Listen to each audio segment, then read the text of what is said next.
The fight to repeal and replace Obamacare is rapidly becoming a battle between factions of oligarchs. So who will win? The Koch brother faction that hates the Republican health care plan, thinks everybody should be thrown off, or the Trump-Mercer faction that supports it? Let's rumble.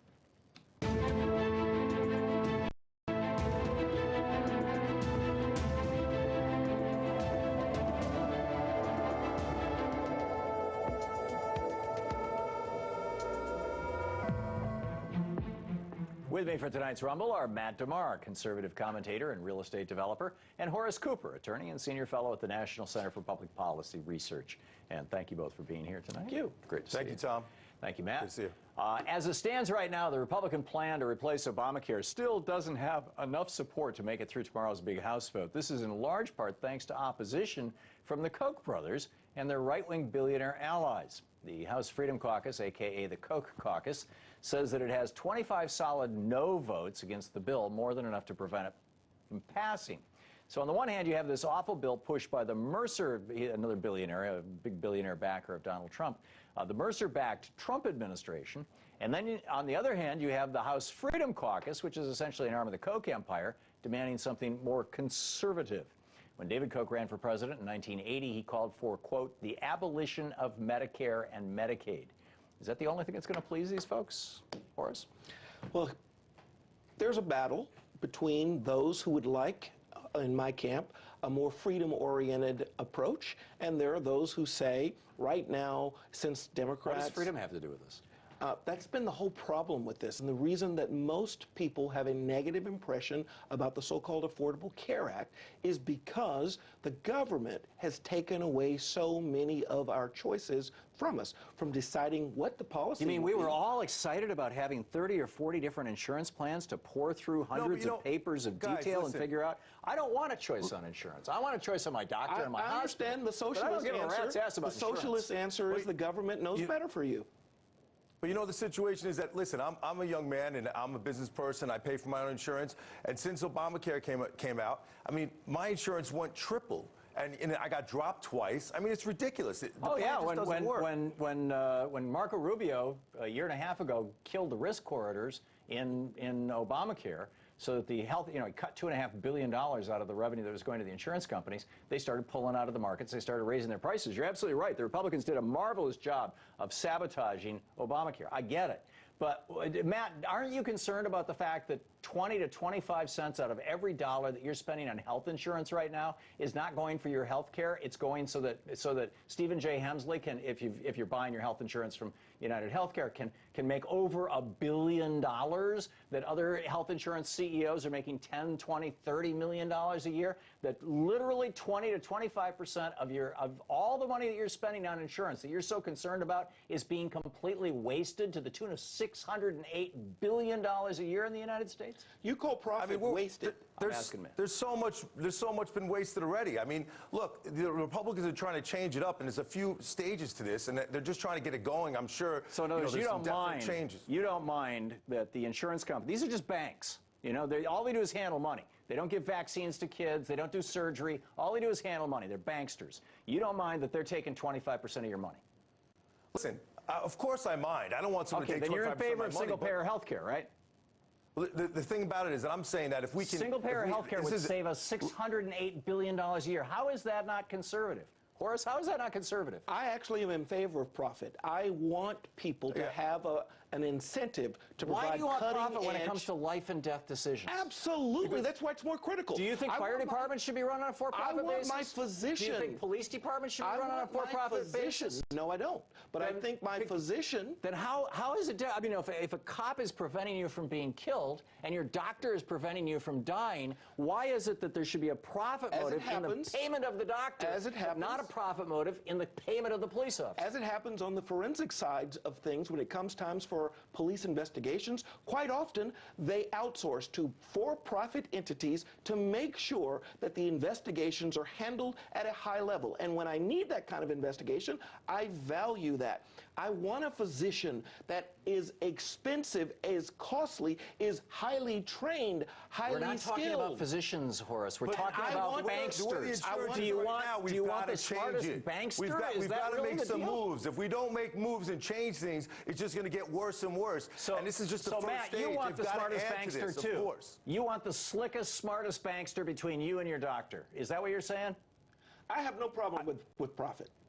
Well, I get it. You have no problem with profit, but I don't understand, Horace. I know you're a frugal guy. Why you are so enthusiastic to spend 25% of your health insurance dollars for all of us together, $608 billion a year, just so that a handful, literally a dozen or fewer health insurance executives can make hundreds of millions of dollars. Okay, that was and just, that's not profit. That's just envy on your part. Money. That's just envy on your part. In every industry, there are large players who provide the services. Many of if they're them selling me aggregate. blue jeans, I don't care.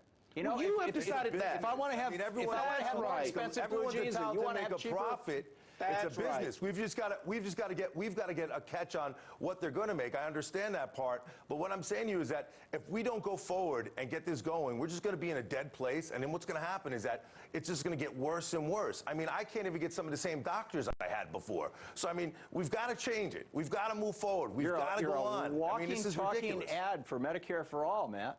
No, wouldn't you like a healthcare system where No. A, it costs you 25% less, and B, every doctor, every hospital, all you do is walk in and give them the number. You've got, Albert Einstein Hospital in New York City that's what you has don't an have, then you don't have entire a choice who you floor want to of go people to. There's doing better nothing but doctors out there. paperwork.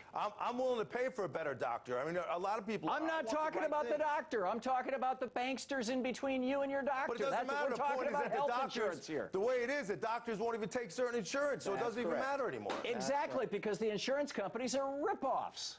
So let's get rid of them. Why do we have them? We are of the 34 most developed and affluent countries in the world, the OECD, the Organization for Economic Cooperation and Development, 34 top countries in the world. We are the only one of those 34 countries that does not make it a crime to sell primary health insurance on a for-profit basis. Hallelujah! And I thank God for that. And what we need to be doing thank God is for trying wealthy to figure banksters out, ripping us all We need to off? figure out how the countries that aren't going to pay their NATO share because they are overwhelmed with their expenditures for pensions and for health care and for social services, how they can move to nonsense, a freedom Horace. model. That is complete nonsense. Name one OECD country, name one OECD country that does not spend as its top 1, 2, or 3 expenditure for its GDP, pensions, healthcare, and social services. Name one of those European nations that does that. The United States, all 3 of those are at the top of the United States, too. You're making my point. Again, this is 1/6 of the U.S. economy. No. And That's not true for the United it's being States. skimmed off the Absolutely, it's top not by true for these the United banksters. States. It's not true for the United States. It's about 5, 7, and 9, which is still high. What we need to be doing is moving to a freedom model. That's what I'm talking about, a freedom model where you are free to go any doctor you want. You are free to go to any hospital you want. You misunderstand free for freedom. Oh, I get it. Well, in the Fox News world, I understand. Freedom means a billionaire gets to It's ridiculous. Let's just give everything free away so that we're going to be bankrupt. I mean, it's ridiculous. I thought you liked freedom.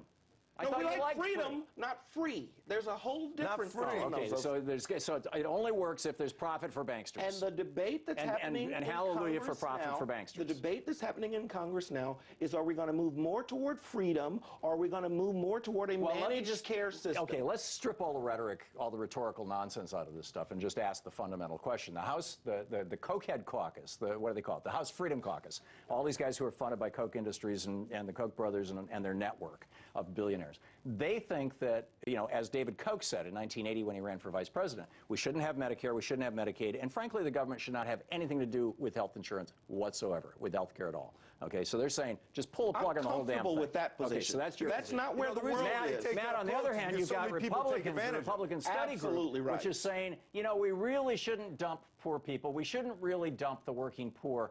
We can make it hard on them. We can squeeze them. We can jack up the profits for the health insurance banksters, but we really shouldn't dump them. Which side are you on? But it's not. You're saying the working poor. What about the regular working middle class? I mean, what's going on right now doesn't help the working. But Obamacare's not doing it. Obamacare's not helping it. Obamacare's a disaster.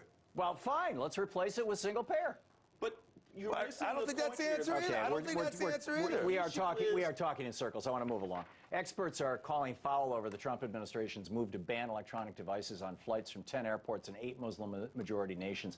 They say that the move actually makes passengers less safe because it forces airlines to store electronic devices in the hold of the aircraft, where the fire safety systems are not equipped to deal with metal fires. To make matters worse, the hold of the aircraft is closed to the cabin crew during flight, so if a fire were to start there, the flight attendants wouldn't be able to do anything about it to stop it. Battery fires in the hold have literally brought down airplanes in the past. Is the Trump administration really this anxious to jump on the terrorism freak-out bandwagon that they're actually willing to make everyone less safe in the process? Does this White House have a problem doing anything that requires any level of detail? Matt? I mean, listen, I think that keeping computers off the plane is great. I really do. I mean, everyone has iPhones, have all these different type of phones today that have computers on them. When I travel, I use my iPhone. So honestly, for right now, until we get a good set on everything, I think it's a great idea to keep them off. I would rather keep them off altogether. Just let people bring their iPhones. So you don't mind if you're flying in a plane and in the cargo hold of that plane is a bomb that you don't know about? No, I'd rather not even be in the plane at all. I think right now, until we get the correct vetting, I think it should be nothing at all. Okay, so let's take all the planes out of the air. Horace, what do we do? No, not take all the planes out. That's not what I said. Oh, I said okay. people today, the technology, people have iPhones, they have all kinds of phones, and everything has it on your iPhone. We're talking about You have all computers, kinds of not computer phones. stuff. American, Correct, but on your phone is a computer if you're with today's times. My phone has Not everything by Trump's definition. American carrier. But it is. Okay, But Horace, it is a go computer. for it. So You got a minute. he's allowing the iPhones on the plane. He's allowing computer phones on the plane. You can do everything. Horace, from you have your 30 iPhone seconds to your left. American laptop. carriers are exempted from this policy, so you can actually carry whatever you want as long as you're on an American carrier and you've met the American carrier security requirements. Well, there's a theory that this is actually an attempt to jack up the profits of the American carriers at the expense of foreign carriers that are subsidized by foreign governments. I would not disagree with doing something like that. I would not support that. I think that's an intervention on the part of the government that would be inappropriate. I think it's an inappropriate way to do it, but you know. If that were found to be true, we're out of time. I would Horace, oppose this. Matt, thank you both for being with me tonight. Thank you so much, Tom. Thank you. Have Good a nice talking one. with you. Thanks. And now the big